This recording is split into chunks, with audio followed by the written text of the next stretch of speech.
My friends, listen to me carefully. Every day begins twice. It begins first in your mind, and then it begins in your calendar. Before the sun rises over your city, it has already risen in your spirit. Before your body ever moves, your thoughts have already set the direction of your life.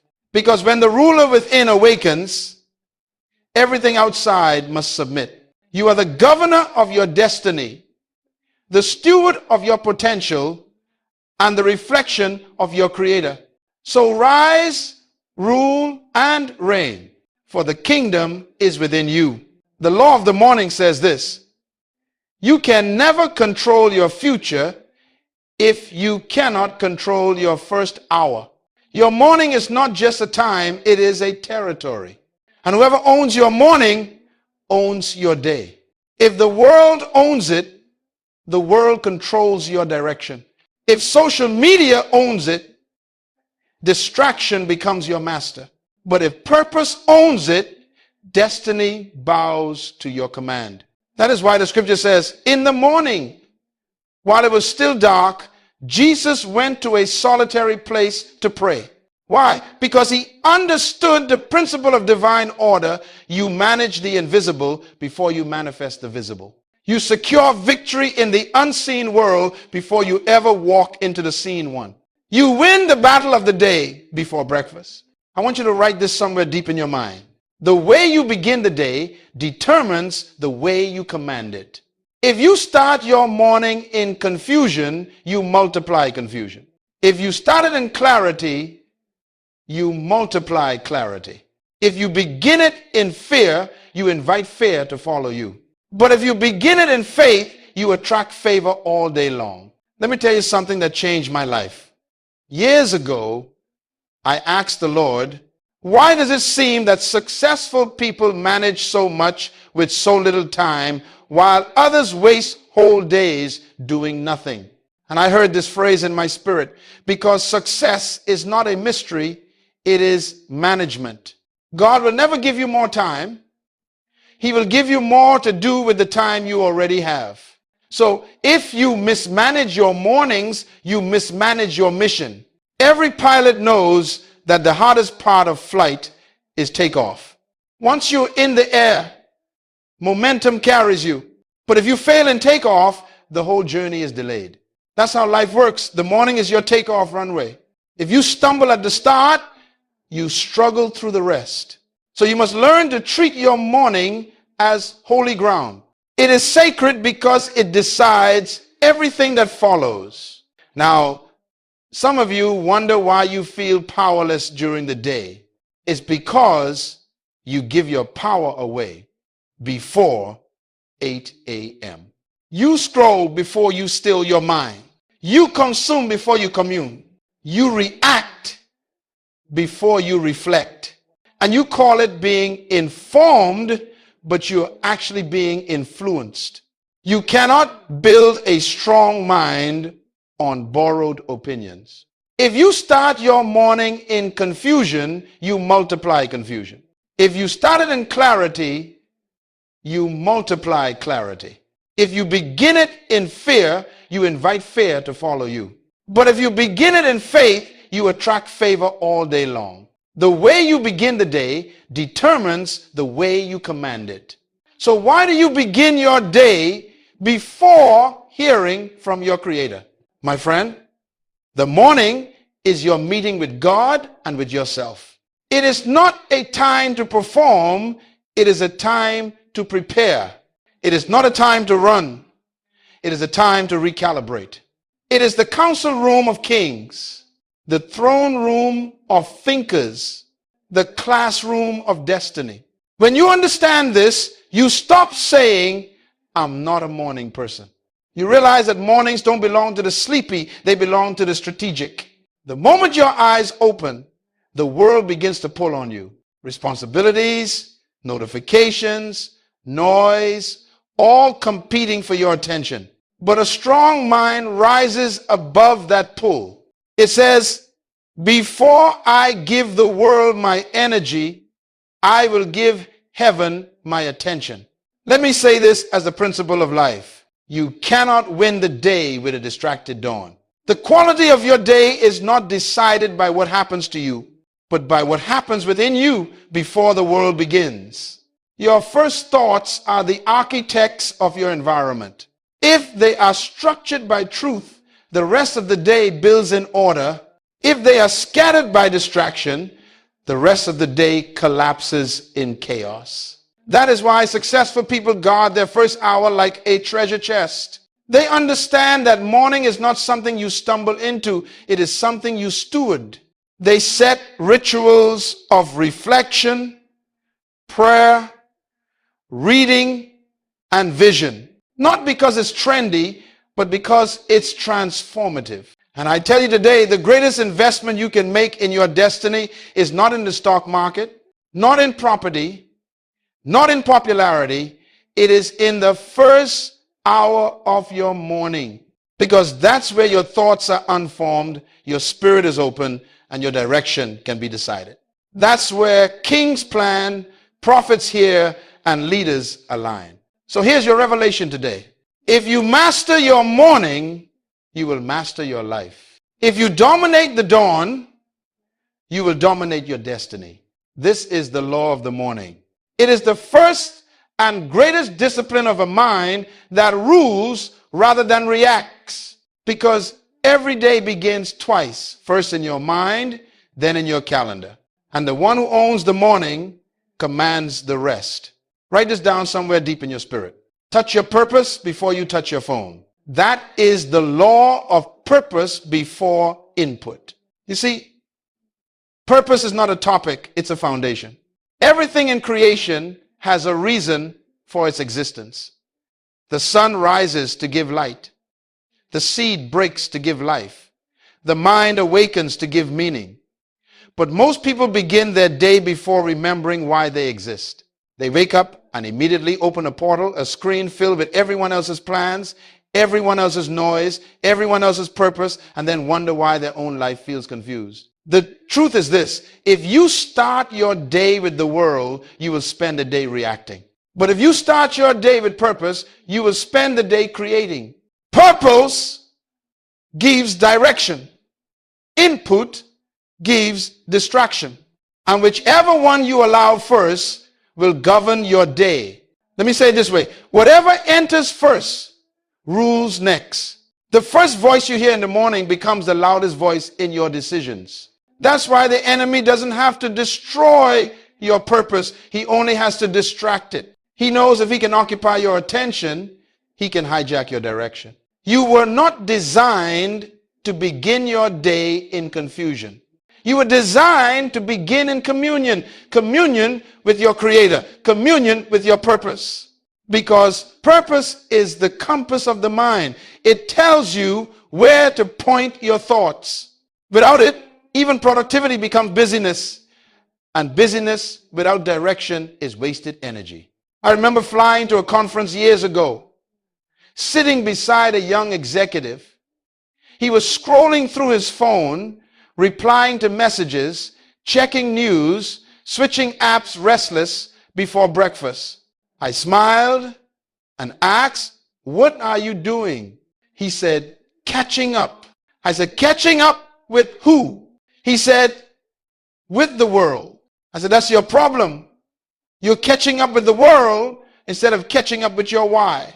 Listen carefully. Before you meet with the world, meet with your mission. Before you hear their opinions, hear your assignment.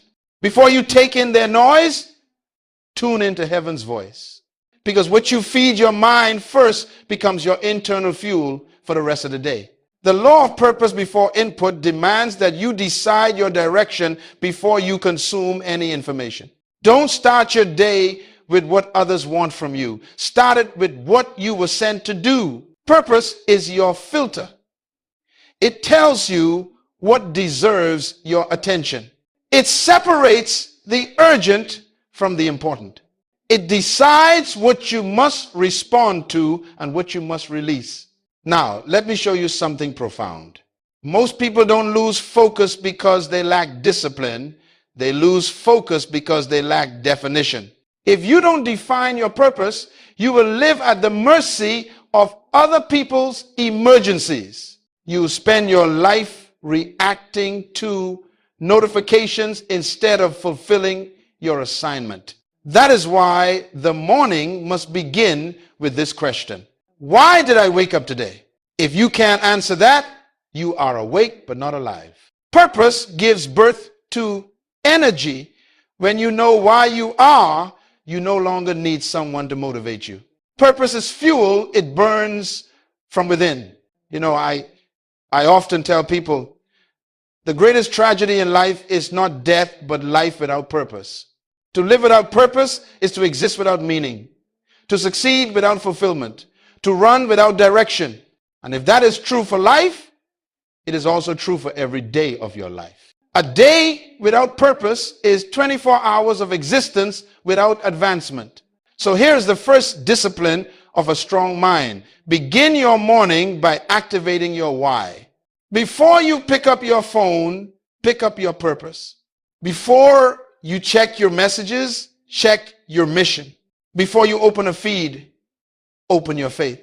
Ask yourself, what must I achieve today that moves me closer to my calling? What kind of person must I become today to carry that calling? What do I need to eliminate today that distracts me from my direction? These are not ordinary questions. They are alignment questions.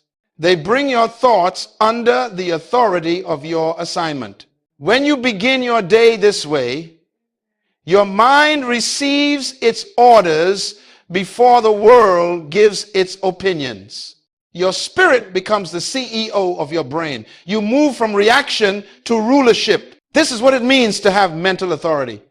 You own your thinking rather than rent it from culture. You become intentional instead of impulsive, purpose-centered instead of people-centered. You will notice something powerful. When you start your day with purpose, your appetite for trivial things begins to die. The gossip doesn't taste the same. The noise doesn't sound the same. The scrolling doesn't satisfy you anymore. Why? Because you've fed on something higher. You've touched your why before touching your world. Let me declare this truth over you.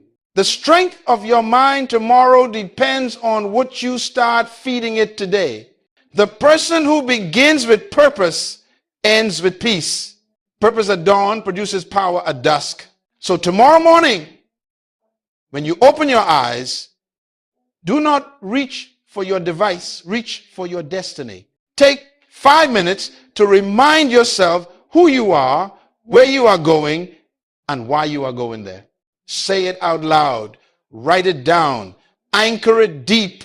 Then, and only then, let the world in, because now you have a filter strong enough to lead it. That is the law of purpose before input.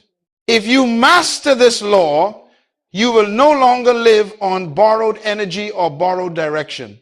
You will rise each morning as a governor of your thoughts, a steward of your purpose, and a leader of your day. Because the moment you touch your purpose first, everything else must submit to it. Write this principle somewhere. You will never forget it. Who you are must come before what you do. That is the law of identity before activity. You see, the world today has confused busyness with purpose. People are rushing everywhere, doing everything, trying to prove something, but they have forgotten who they are. They're active, but not accurate.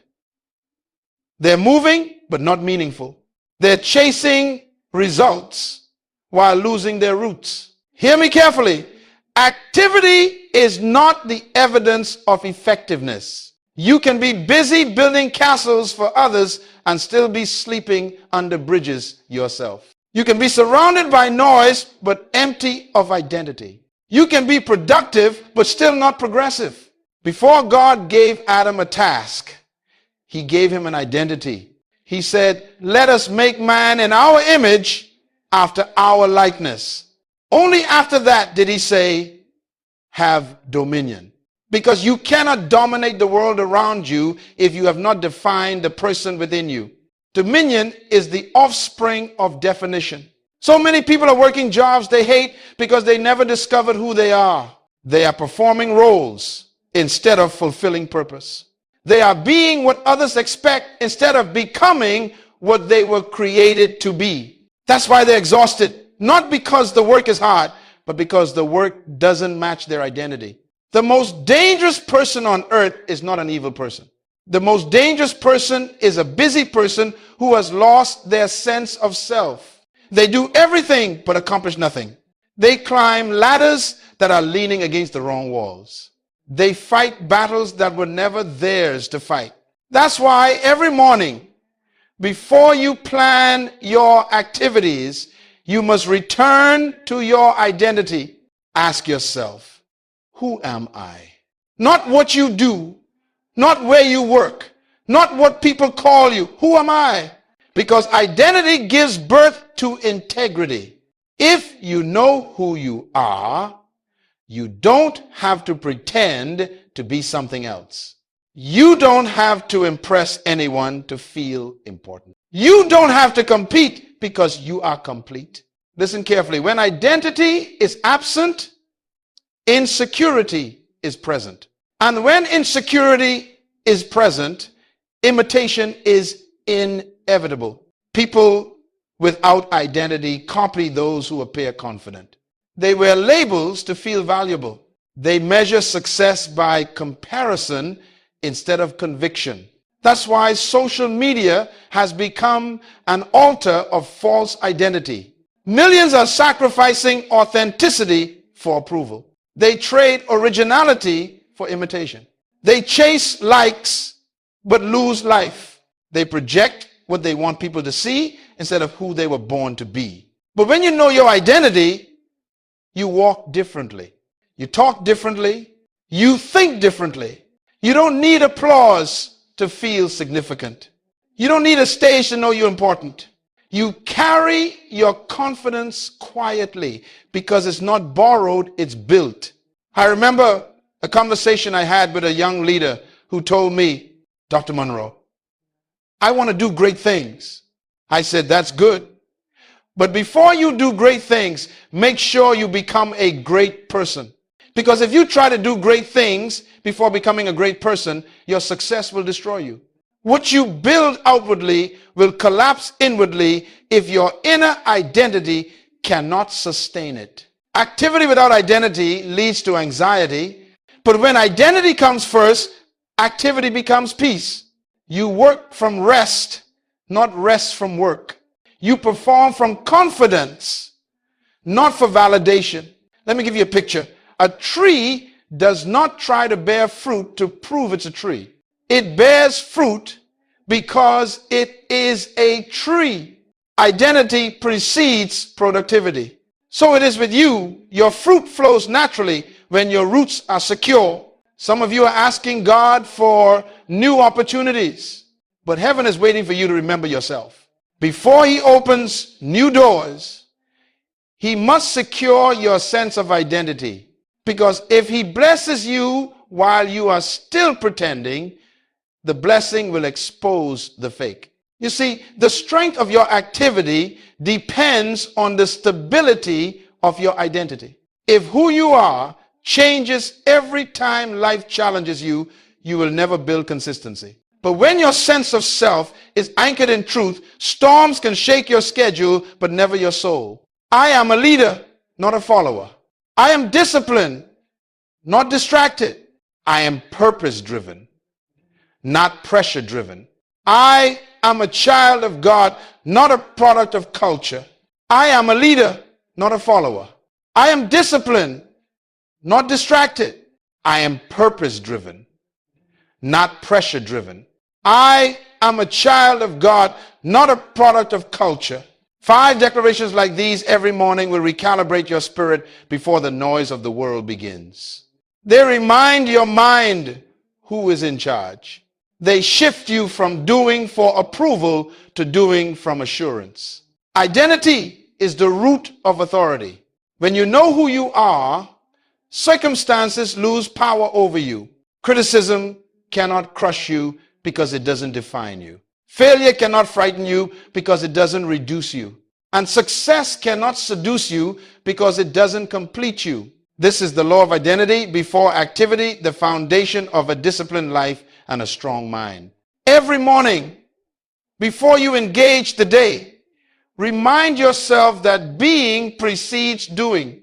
Because if you forget who you are, you will spend your life doing things that don't matter. But if you know who you are, everything you do begins to matter. So here is your morning discipline. Before you pick up your to-do list, pick up your to-be list. Every morning, declare who you are, not what you need to do. Say it with authority. Because in the kingdom of purpose, identity is the passport to destiny. And until you discover who you are, what you do will never make sense. So tomorrow morning, don't rush into motion. Pause, reflect, declare, then move not as a confused worker, but as a conscious creator. Not as a reactor, but as a ruler. Not as someone busy, but as someone becoming. Now, my friends, write this truth in the tablet of your mind. Before the crowd wakes, separate yourself to meet yourself. That is the law of focused isolation. Great minds think alone before they think aloud. Every man and woman who ever changed the world first withdrew from it long enough to discover themselves within it. You cannot lead people you are afraid to leave for a moment. And you cannot hear divine instruction in the noise of constant interaction. That is the law of identity before activity. When you master it, the world will no longer define you, you will define the world around you. That's why Jesus, the most powerful man who ever lived, often withdrew to a solitary place to pray. He wasn't avoiding people, he was aligning purpose. He understood the mystery of focused isolation. That solitude is the sanctuary where revelation is born. Isolation is not loneliness, it is leadership training. Loneliness is emptiness. Isolation is preparation. When God wants to deposit greatness in a person, he removes the crowd.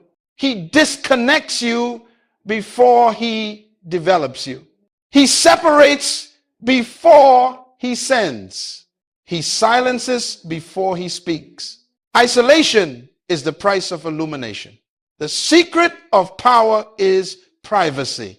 Before Moses faced Pharaoh, he faced the desert. Before David faced Goliath, he faced lions in solitude. Before Paul wrote letters that changed the world, he spent years in the wilderness of Arabia. Before Joseph ruled Egypt, he sat in silence in a prison cell. Hear me, your isolation season is not punishment. It is preparation. It is heaven's strategy to strengthen your mind for the weight of your calling. Because exposure before maturity brings destruction. God hides you to heal you. He separates you to sharpen you. He removes noise to renew your nature. Let me tell you a story. When I was a young man, full of ambition and ideas, I used to chase every opportunity, every meeting, every invitation, every conference I was there, until one day an older mentor said to me, "Myles, you are too available to be valuable."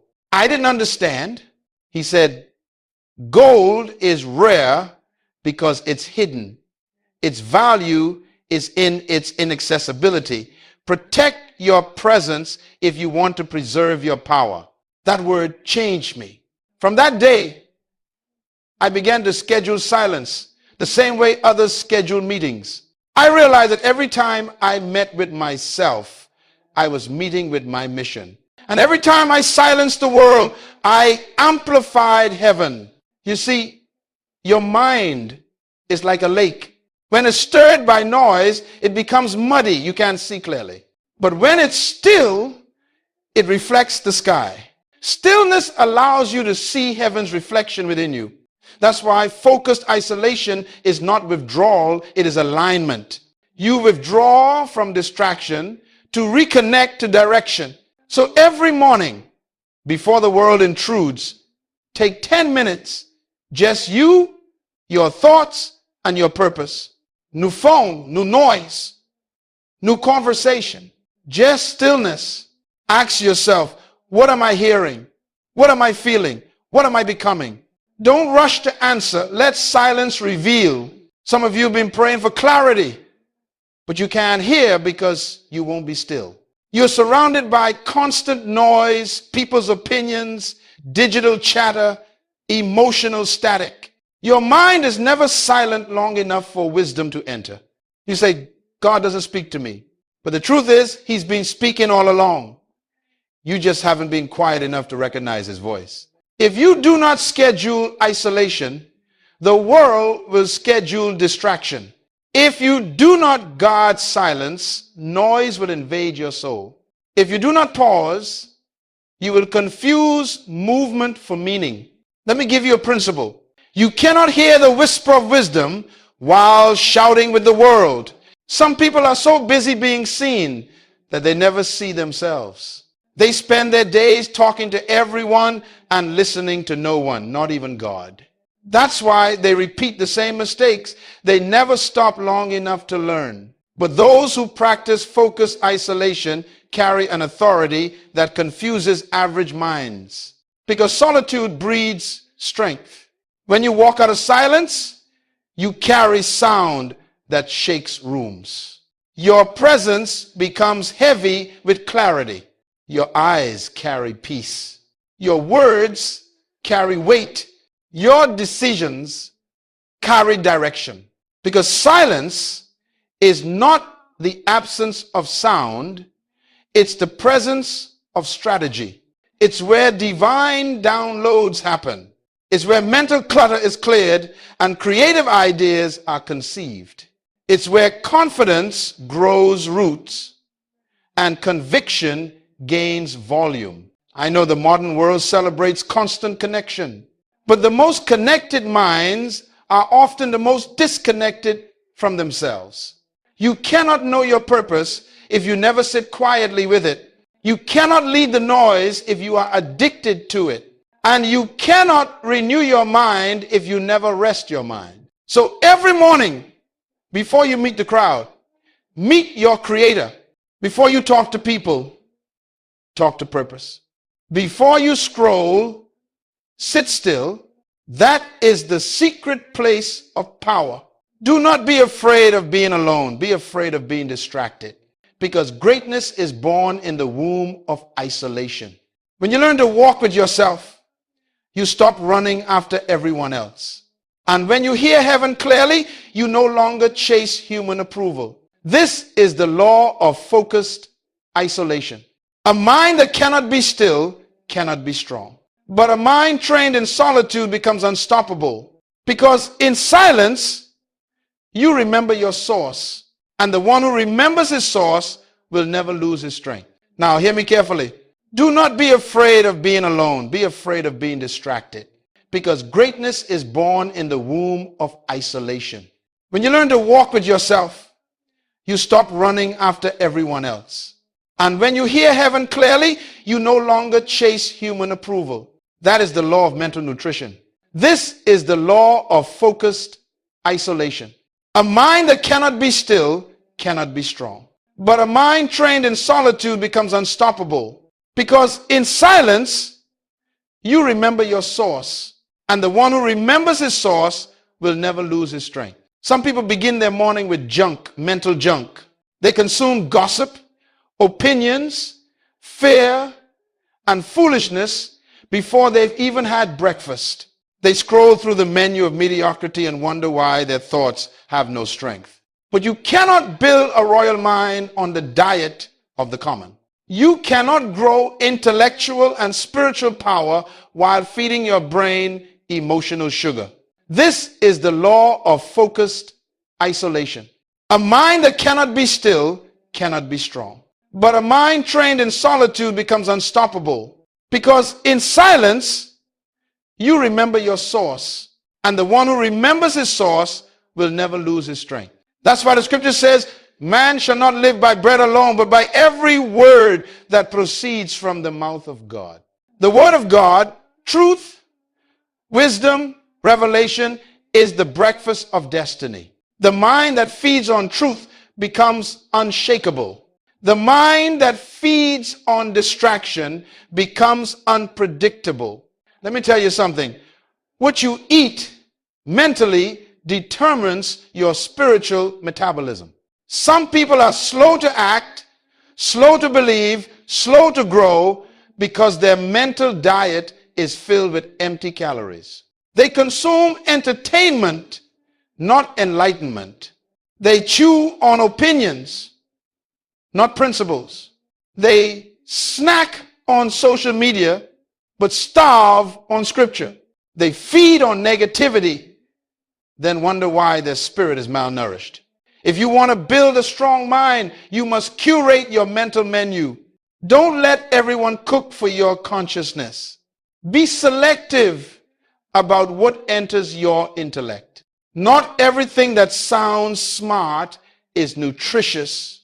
Not everything that goes viral carries value. You see, wisdom is not just information, it is intake with discernment. A wise person doesn't consume everything. They choose carefully. They filter every idea through principle. They test every statement through truth. They measure every source by fruit. Let me make it plain. You cannot eat lies and expect to produce leadership. You cannot feed on fear and expect to walk in faith. You cannot meditate on mediocrity and expect to manifest greatness. Your diet decides your destiny. I met a young woman once who said, Dr. Munroe, I feel so confused. My thoughts are all over the place. I asked her, what do you read? She said, I read everything that pops up on my feed. I said, that's your problem. You've made your mind a cafeteria open to anyone's cooking. If you wouldn't eat food from a stranger's dirty plate, why eat words from one? The mind is sacred ground. It deserves sacred seed. That's why every morning you must consciously feed it with truth that strengthens it. Start your day with something that builds, not breaks. With something that lifts, not drains. With something that expands, not entertains. Read one principle from Scripture, one quote of wisdom, one paragraph of purpose. Feed your mind like a leader, not like a follower. Feed it strategy, not scandal. Feed it insight, not impulse. Feed it conviction, not confusion. Because what you put in your mind early will echo through your emotions all day long. If you start with truth, peace will follow. If you start with gossip, anxiety will follow. If you start with gratitude, joy will follow. If you start with complaint, chaos will follow. Let me tell you another principle. The first voice that enters your mind becomes the first architect of your mood. If you wake up to noise, you live in reaction. If you wake up to wisdom, you live in creation. I learned long ago that my mind is a garden. If I don't plant good seeds, weeds grow automatically. Negativity is natural. Wisdom is intentional. You don't have to try to grow weeds, just neglect the soil. But if you want flowers, you must cultivate them daily. So, cultivate your mind. Don't let it be a wild field of random thoughts. Water it with wisdom. Fertilize it with faith. Expose it to the sunlight of truth. When you do that, something extraordinary happens. Your mind begins to produce ideas effortlessly. Creativity flows naturally. You begin to see solutions where others see problems. You begin to speak peace where others speak panic. You begin to carry a calm authority because you are no longer a consumer of chaos. You are a producer of clarity. That's what happens when you feed your mind properly. Your vocabulary changes. Your attitude shifts. Your decisions mature. You start to attract people who are also well fed in wisdom. Let me close this law with a declaration you should speak every morning. Today, I will not let the world feed my mind junk. I will choose my thoughts like I choose my food, with wisdom. I will nourish my mind with truth, my spirit with gratitude, and my heart with vision. Because my mental diet determines my destiny. That is the law of mental nutrition. Feed your mind before you feed your body, and watch how your entire life begins to take on the shape of what you've been consuming. Because a strong mind is never born. It's built meal by meal, thought by thought, truth by truth. Now write this down. Your world responds to your words. That is the law of affirmation and declaration. Words are not sounds. They are spiritual forces. They are the most powerful substance in creation. The universe was not built with bricks. It was built with breath. When God said, "Let there be light," light appeared. He didn't push light. He didn't manufacture it. He spoke it. The same power that framed the universe is hidden in your tongue. That's why Proverbs says, "Death and life are in the power of the tongue, and those who love it will eat its fruit." Your life is eating what your lips are planting. Every word you speak becomes a seed that grows somewhere in your mind, in your relationships, in your results. Hear me. You are living today in the harvest of yesterday's words. And tomorrow, you will live in the harvest of what you speak today. You cannot declare weakness all week and expect strength on Sunday.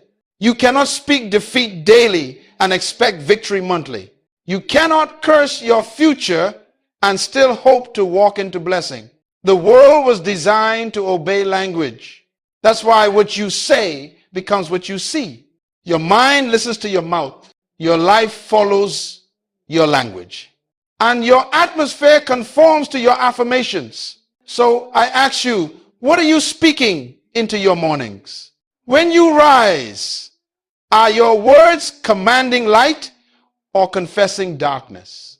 Do you wake up saying, "I'm tired," or "I'm ready"? Do you declare, "I can't handle this," or "I am equipped for this"? Every morning you're writing the script of your day with your tongue. The law of affirmation declaration says that speech precedes substance. Nothing becomes real until it becomes verbal. When you speak, you give form to thought and permission to potential. That's why you must speak what you want, not what you fear. Don't verbalize the problem, vocalize the promise. Don't echo your pain, declare your purpose. Let me give you an example. I once met a man who told me, "Dr. Munroe, nothing ever works out for me." I said, "Say that again." He said, "Nothing ever works out for me." I smiled and said, "That's exactly why nothing does you keep giving your failure instructions. Your words are employees. They take your orders and go to work on your behalf. If you send them to create chaos, they will. If you send them to build peace, they will. If you send them to bring success, they will. So guard your declarations. Never say what you don't want to see. Never confess what contradicts your convictions. Even when life feels uncertain, let your words remain consistent with truth. Because words don't describe reality, they design it. Let me show you how powerful this is. A woman once told me, "Dr. Munroe, my children don't listen. They are rebellious." I said, "What do you call them?" She said, "Stubborn." I said, "Then that's what they'll become. You've already baptized them with that identity." She asked, "What should I call them?" I said, "Call them what you want to see: wise, obedient, responsible, blessed." Months later, she wrote back, "Something changed. My words changed first." That's the secret. If you change your speech, you change your season. Because your mouth is the steering wheel of your destiny. Where your words go, your life follows. Let me make it even plainer. Your words are like keys. They can either unlock doors or lock them shut. They can either open favor or invite frustration. They can either command peace or provoke chaos. That's why you must train your tongue to speak the language of life. Every morning, affirm who you are, not who you feel like being. Affirm what you believe, not what you see. Speak what aligns with heaven's design, not what agrees with your momentary emotion. Say it out loud until your mind believes it. Say it again until your heart agrees with it. Say it until your reality rearranges itself around it. Speak like this: I am strong in mind and steady in heart. I am disciplined, creative, and full of divine wisdom. I am surrounded by favor and guided by purpose. I am the head and not the tail. I am above only and not beneath. I attract solutions, not problems. I produce results, not excuses. Say it even when you don't feel it. Because you don't speak from feeling, you speak from faith. You don't declare from circumstance, you declare from conviction. Faith-filled words transform fearful realities. Listen, silence is not always holy. Sometimes it is dangerous. If you don't speak, something else will. If you don't declare truth, the world will declare lies for you. If you don't tell your mind what to believe, fear will volunteer to do the job. That's why each morning, before the world speaks, you must speak first. Before fear whispers, let faith roar. Before doubt speaks, let destiny answer. Let me declare this principle over you. You are the prophet of your own life. Your words are your prophecy. Every time you open your mouth, you are either predicting your promise or announcing your limitation. So speak carefully, because heaven and earth are listening. I challenge you to make this your daily habit. After you rise, look in the mirror and declare your own reality. Do it even if you feel foolish, because declarations are not about emotion, they are about creation. The first time you say it, it changes your atmosphere. The second time you say it, it changes your attitude. The third time you say it, it changes your identity. That is the law of affirmation and declaration. A strong mind is not just built by what you read, it's reinforced by what you repeat. So fill your morning with words of power. Speak them with faith, consistency, and conviction. Because what you speak into your day becomes what your day must obey. And what you declare about your life becomes what your life eventually displays. Now hear this with understanding. Emotions are wonderful servants, but they are terrible masters. That is the law of principle over emotion. Now hear this with understanding. God did not design emotion to rule you. He designed it to serve you. Emotion is fuel, not a steering wheel. When you let emotion drive, it will take you where you never intended to go. But when principle holds the wheel, emotion becomes your power, not your prison. You are the prophet of your own life. Your words are your prophecy. Every time you open your mouth, you are either predicting your promise or announcing your limitation. So speak carefully, because heaven and earth are listening. Every great downfall begins when emotion dethrones principle. The strongest people are not those who feel less, they are those who govern what they feel. You cannot trust your emotions to lead you, because emotions change faster than the weather. One day they tell you you're unstoppable. The next, they tell you you're unworthy. They are real, but they're not reliable. Principle says, I will do what is right even when it doesn't feel right. Emotion says, I'll do what feels good right now. Principle says, I'll remain disciplined even when I'm tired. Emotion says, I'll quit because I don't see results. Principle leads to progress. Emotion leads to paralysis. You cannot rise as a leader while remaining a slave to how you feel. Because leadership is not about always feeling confident. It's about acting on conviction, even when you feel uncertain. You discipline yourself to move in the direction of truth, not temperature. Let me tell you something powerful. The difference between maturity and immaturity is this. The immature live by emotion. The mature live by principle. Children cry when they don't get what they want. Adults stay calm because they know delay doesn't mean denial. Maturity is emotional management. I met a young man once who said, Dr. Munroe, I'm not consistent. Some days I'm on fire, other days I'm cold. I asked him, what controls your actions, your feelings, or your values? He said, my feelings. I said, that's why your life looks like a roller coaster. When feelings drive your decisions, your destiny will always be unstable. Principle is what keeps you steady in storms. Emotion is what makes you panic when waves rise. Emotion sees the wind. Principle remembers the word. Emotion focuses on the problem. Principle focuses on the promise. Emotion reacts. Principle responds. The law of principle over emotion means you decide before the test how you will behave during the test. You don't wait until the pressure comes to find your standard. You build it before the challenge. You rehearse your response before you need it. So when the heat rises, your heart stays cool. That's why I tell people, don't just have goals, have values. A goal can change with time. A principle is timeless. A goal can shift with circumstances.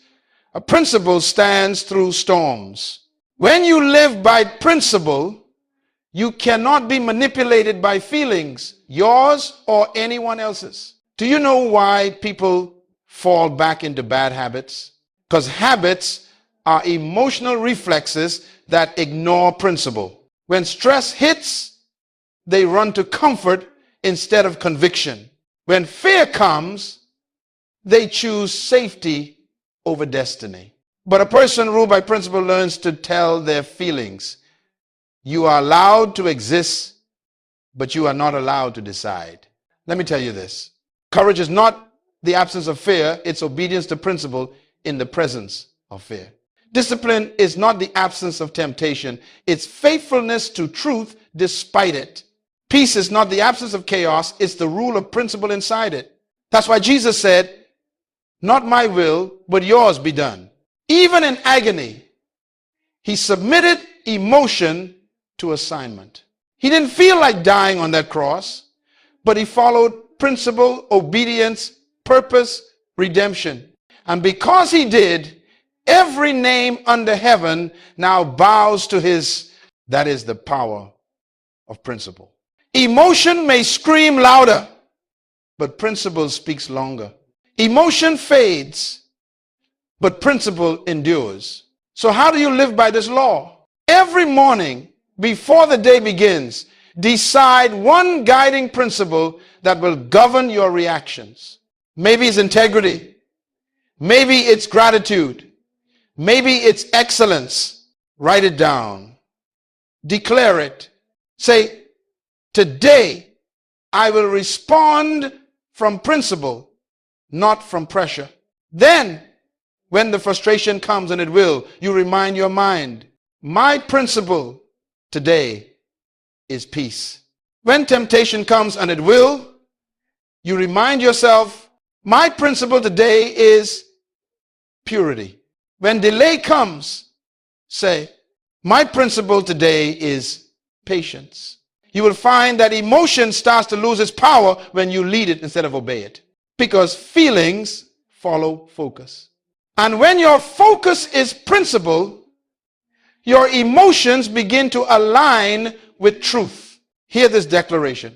I am not a slave to my emotions. I am a steward of my principles. My feelings may visit, but they cannot reside. I am consistent because I am convicted, not because I am comfortable. That is the law of principle over emotion. It is the secret of stability in an unstable world. Live by what you know, not by what you feel. And you will find that when your principles rule, your emotions will finally rest. Now listen carefully, because this next law will separate the average from the exceptional. Train the mind by tackling resistance early. That is the law of the first challenge. A strong mind is not built by comfort, it is built by confrontation. If you want to grow in wisdom, strength, and clarity, you must learn to face difficulty first, not last, because resistance reveals readiness. The first challenge of your day is not a barrier, it is a builder. I call it the Goliath principle. David didn't wait until the afternoon to face the giant. He went early in the morning. He knew that courage delayed is confidence destroyed. He understood that when you conquer your greatest challenge early, the rest of the day submits easily. Most people spend their mornings avoiding pressure, hitting snooze, postponing hard tasks, escaping decisions. But let me tell you something. Avoidance weakens the soul. Every time you delay a duty, you teach your mind that fear is stronger than faith. You give your challenge power over your courage. But when you wake up and confront the first difficulty head on, you awaken something powerful inside you, momentum. Momentum is the secret engine of mastery. It's what turns ordinary days into extraordinary progress. Do you know why so many never rise above mediocrity? Because they confuse comfort with peace. Peace is internal order. Comfort is external ease. Comfort never built a conqueror. If you want the crown, you must face the conflict. If you want strength, you must train against resistance. If you want a strong mind, you must exercise it daily by doing what is necessary, not just what is easy. The mind is like a muscle. If you never lift anything heavy, it remains weak. If you never stretch it with challenges, it stays small. If you never test it with truth, it never transforms. That's why I say do the hardest thing first. Whatever task intimidates you most, face it before noon. Write that report. Make that call. Confront that fear. Begin that project. Slay your Goliath before breakfast. Because every challenge you face early becomes energy later. Here's a powerful truth. Every time you overcome resistance, you release revelation. Each victory expands your perspective. Each success reinforces your strength. Each obstacle you conquer in the morning becomes fuel for confidence all day long. Let me give you an example. Years ago, I met a young athlete training for a national championship. He told me, Dr. Munroe, my coach makes us run sprints at sunrise when it's cold, when we're tired. I asked, why? He said, because if you can conquer the pain when no one's watching, you can't be broken when everyone's watching. That's wisdom. Discipline in private creates dominance in public.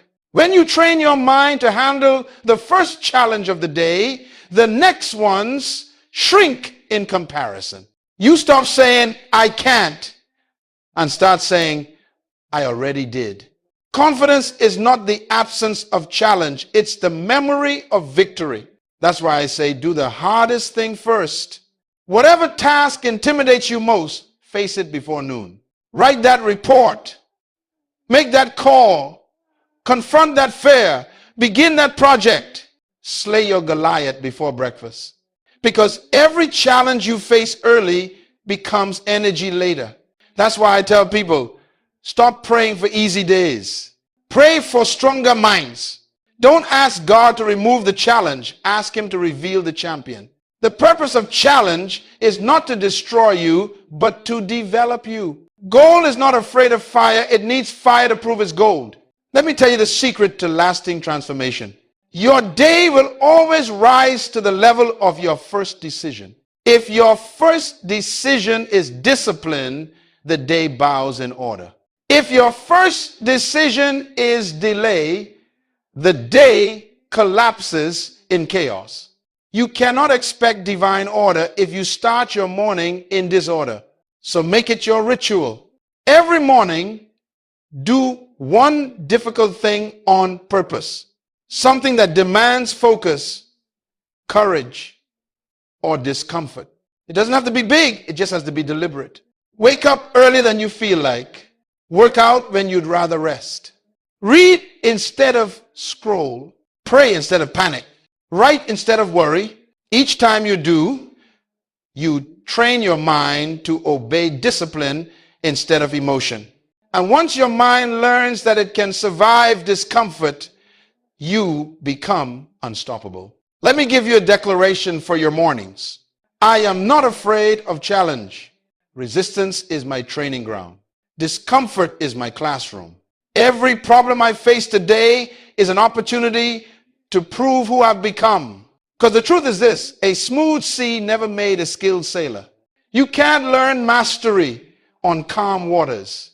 The storm you're trying to avoid might be the school that's preparing you for greatness. That's the law of the first challenge. When you rise each morning, don't run from the hard thing, run toward it. Face it first, and the rest of the day will bow in submission. Because a strong mind doesn't wait for courage to arrive. It creates courage by confronting difficulty early. And when you live by this law, you'll no longer fear resistance. You'll welcome it because you'll know that every challenge is a chance to rise higher. Now listen very carefully. This law will decide whether you grow or simply grow old. Information without reflection becomes entertainment. That is the law of reflection. Most people are not short of knowledge, they are short of understanding. They listen, but they don't learn. They read, but they don't remember. They consume ideas, but never digest them, because they confuse exposure with transformation. Hearing truth doesn't change you, thinking about it does. Reflection is the bridge between experience and wisdom. It is the process that turns moments into meaning. It is how the mind transforms information into insight and insight into instruction. Let me tell you something powerful. Growth is not guaranteed by activity, it is guaranteed by reflection. You can be busy all week and remain the same person if you never stop to ask, what did I learn? Because life does not reward motion, it rewards mindfulness. Every morning, before you rush into new things, take a few minutes to reflect on the old ones. Ask yourself 3 simple questions. What worked yesterday? What didn't? What can I do better today? That is how wisdom is born. Reflection is your mental accounting system. It helps you evaluate your profit and loss in the currency of wisdom. Without it, you keep repeating the same mistakes, decorating failure and calling it experience. You see, experience doesn't teach you anything. It's evaluated experience that teaches. There are people who have 20 years of activity, but only 1 year of reflection, and they call it 20 years of experience. No, it's 1 year repeated 20 times. Reflection makes experience valuable. It extracts the lesson from the event. It separates what happened to you from what can happen through you. It transforms pain into purpose and mistakes into mastery. Let me illustrate this. A king once sent 2 soldiers to battle. The first returned early, proud of his speed. The second returned late, carrying notes and maps of every path he took. The king said, the first has victory, the second has wisdom, because reflection captures the lesson so the victory can be repeated. When you reflect, you take ownership of your growth. You stop blaming circumstances and start observing patterns. You stop saying, why does this keep happening to me? And start asking, what is this trying to teach me? Reflection is also a mirror for your motives. It forces you to pause and ask, why did I do that? Was my choice based on truth or fear? Am I being led by vision or by validation? A person who never reflects cannot refine. And a person who never refines will never rise. I remember a man who came to me once and said, Dr. Munroe, I keep making the same mistakes in business. I asked him, do you review your decisions at the end of each day? He said, no, I move on quickly. I said, that's the problem. You're running through lessons that were meant to make you wise, because failure unexamined will always return wearing new clothes. Reflection is your way of saying, I refuse to waste my experiences. Every event, every conversation, every victory, every pain, all of them contain a lesson waiting to be discovered. And if you don't reflect, you forfeit the reward. So every morning, after you wake and before you work, take 5 minutes of mental inventory. Ask, what did yesterday reveal about my habits? What did success show about my strength? What did failure reveal about my faith? What is God trying to teach me through what I just experienced? Write it down. Don't trust memory. Memory leaks, but writing locks. Keep a reflection journal, not to record what happened, but what it meant.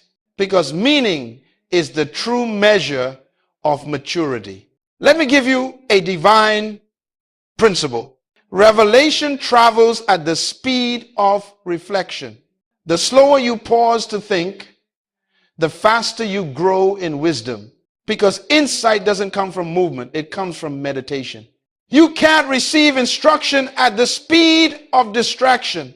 Reflection also purifies your perspective. It allows you to step out of your emotions and look at your situation from the balcony of truth. You begin to see connections you missed before. You start to understand the why behind the what. And that understanding gives you peace in the middle of pressure. Let me give you a divine principle. So make reflection your daily discipline. Don't end your mornings in noise. End them in noticing. Because what you notice, you can nurture. And what you nurture, you can grow. Say this with me.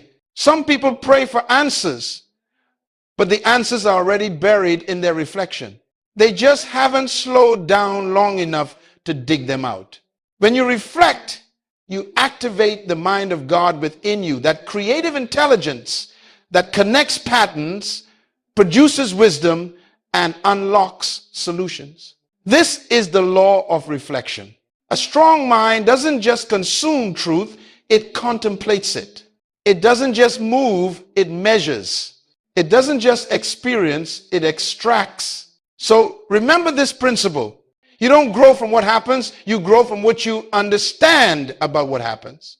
And that understanding only comes when you stop long enough to reflect. Now write this truth deep in your heart. Today, I will not rush through revelation. I will pause to process what I've lived. Every event in my life is my teacher. Every mistake is a message. Every day holds a lesson, and I will not leave it behind. That is the law of gratitude and vision. Every morning, before you step into your day, you must first anchor yourself in gratitude and then align yourself with vision. Because gratitude gives you perspective and vision gives you direction. One keeps you humble, the other keeps you hungry. Gratitude says, I already have enough to begin. Vision says, but I am not done becoming. When you walk in both, you live balanced, content, but not complacent. Thankful, but still transforming. Gratitude grounds you. Vision guides you. Let me tell you this principle. What you thank God for increases in value. What you complain about decreases in power. If you start your day grumbling, your mind becomes heavy before you even move. But when you begin with gratitude, your spirit becomes light. Gratitude turns ordinary mornings into sacred moments. It transforms routine into revelation. Because gratitude is not a reaction, it is recognition. I remember an old woman I met in a small village. She had very little by the world's standards. Her house was small, her possessions few. But every morning, she would stand outside, lift her hand to the sky, and say, "Thank you, Father, for another day to breathe and believe." When I asked her why she did that, she said, "Because gratitude keeps my eyes open to the miracles I already have." My friend, that woman was richer in peace than many millionaires are in money. Gratitude opens your eyes to abundance. It doesn't change what you have, it changes how you see what you have. And once your sight changes, your situation follows. But gratitude alone is not enough. You also need vision, because gratitude keeps you grounded, but vision keeps you moving. Without vision, gratitude can turn into stagnation. Without gratitude, vision can turn into pride. You must walk with both wings if you want to fly straight. Vision is not fantasy, it's foresight. It is the picture of your potential seen through the eyes of faith. Vision gives meaning to your mornings. It turns waking up into rising up. When you know where you are going, even small steps feel significant. The scripture says, where there is no vision, the people perish. That means when you stop seeing forward, you start dying inward. Life loses power when it loses picture. You were designed to see before you succeed, to imagine before you manifest. So every morning, after you give thanks, take a moment to see forward. Close your eyes and visualize the person you are becoming. See, the future God placed inside you, the business growing, the family thriving, the purpose unfolding. Don't just dream about it. See it with conviction. Because whatever your mind consistently sees, your life eventually steers toward. Let me show you something powerful. The combination of gratitude and vision creates momentum. Gratitude fuels joy in the present. Vision fuels passion for the future. Together, they generate energy for progress. Gratitude says, I'm blessed where I am. Vision says, but I'm not stopping here. Gratitude roots you in peace. Vision raises you in purpose. Gratitude gives you patience. Vision gives you passion. When you start your morning with both, you become emotionally balanced and spiritually focused. You won't be easily discouraged because gratitude will remind you how far you've come. And you won't be easily distracted because vision will remind you where you're going. The world is full of people who are thankful but stuck, or ambitious but empty. Gratitude without vision becomes nostalgia. Vision without gratitude becomes greed. But gratitude with vision becomes greatness. I learned this habit early in my life. Every morning before I speak to anyone, I thank God for three things and visualize three things. I thank Him for what is, and I see what can be. It is simple, but it keeps my heart humble and my mind sharp. You can do the same. Every morning, ask yourself two questions. What am I thankful for right now? What am I reaching for next? Then speak them aloud. Father, I thank you for breath, for purpose, for opportunity. Now show me what's next and give me the courage to pursue it. That simple rhythm will align your emotions with heaven's order. It will turn your morning into a moment of management, managing your attitude and your direction before the world touches you. Father, I thank you for breath, for purpose, for opportunity. Now show me what's next and give me the courage to pursue it. Gratitude turns the light on inside. Vision points that light forward. When both are active, you become unstoppable, glowing with peace and guided by purpose. So tomorrow morning, before you run to your responsibilities, pause, take a breath of gratitude. Take a glance of vision and then move. Because the thankful heart and the focused mind together form a powerful force called destiny. Gratitude turns the light on inside. Vision points that light forward. When both are active, you become unstoppable, glowing with peace and guided by purpose. That simple rhythm will align your emotions with heaven's order. It will turn your morning into a moment of management, managing your attitude and your direction before the world touches you. Gratitude turns the light on inside. Vision points that light forward.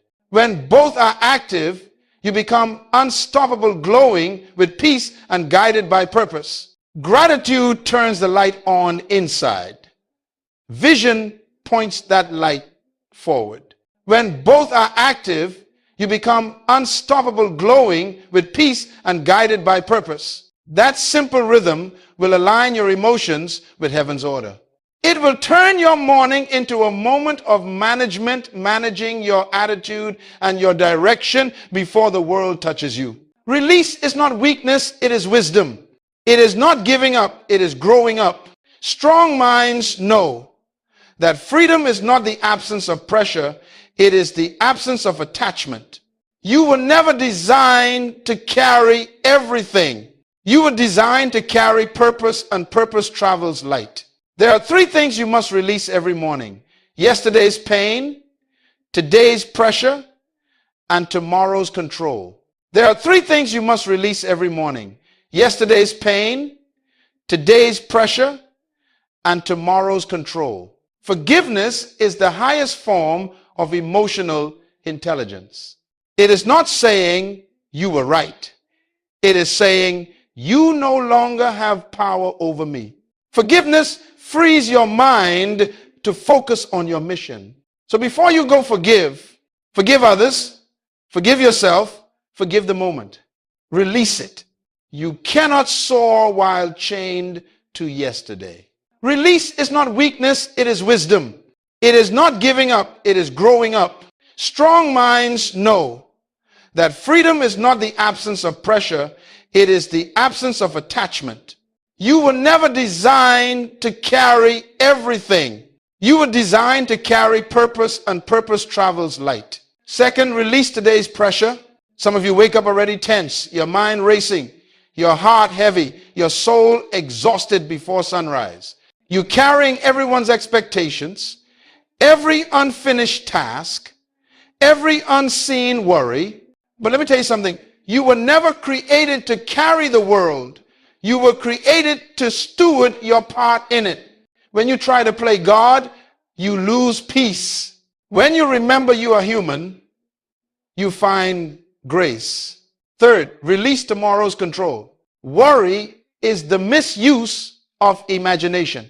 It is faith in reverse, believing in the power of what could go wrong instead of what could go right.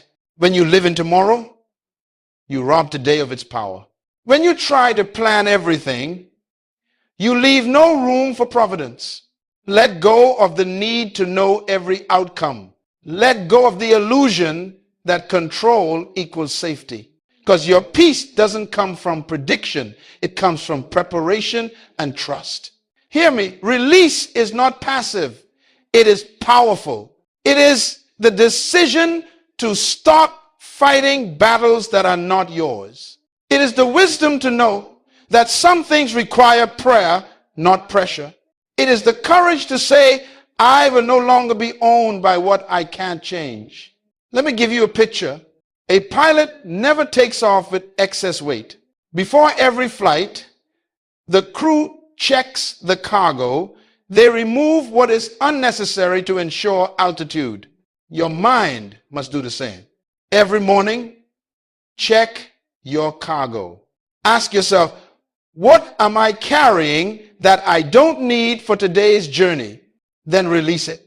Drop the emotional baggage. Unload the invisible weight, because you can't fly high if you refuse to travel light. I learned this lesson early in ministry. There were seasons when people misunderstood me, betrayed me, or walked away. I used to carry it in my thoughts, in my heart, in my tone. Until one day, God said, Myles, you can't lead nations while holding grudges. You can't preach freedom while living in frustration. That day, I released them, all of them. And when I did, I realized something.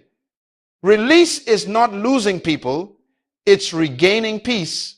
When you release, your mind becomes light. Your focus becomes sharp. Your joy returns. Your creativity flows. Your heart expands. You stop reacting and start reigning, because a free mind is a powerful mind. Let me remind you of this eternal truth. You cannot receive what is next until you release what is now. If your hands are still holding the ashes, they can't receive the oil.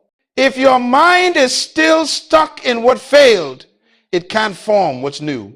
You have to let go so that grace can flow. Every morning, make release a ritual. When you open your eyes, before you move your body, release your mind, whisper it. I release the past, it no longer defines me. I release the pressure, it will not distract me. I release the future, it belongs to God.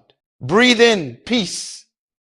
Breathe out control. That breath will become your prayer, and that prayer will become your power, because the mind that releases is the mind that reigns.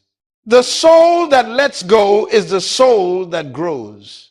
The person who surrenders what they can control gains mastery over what they can.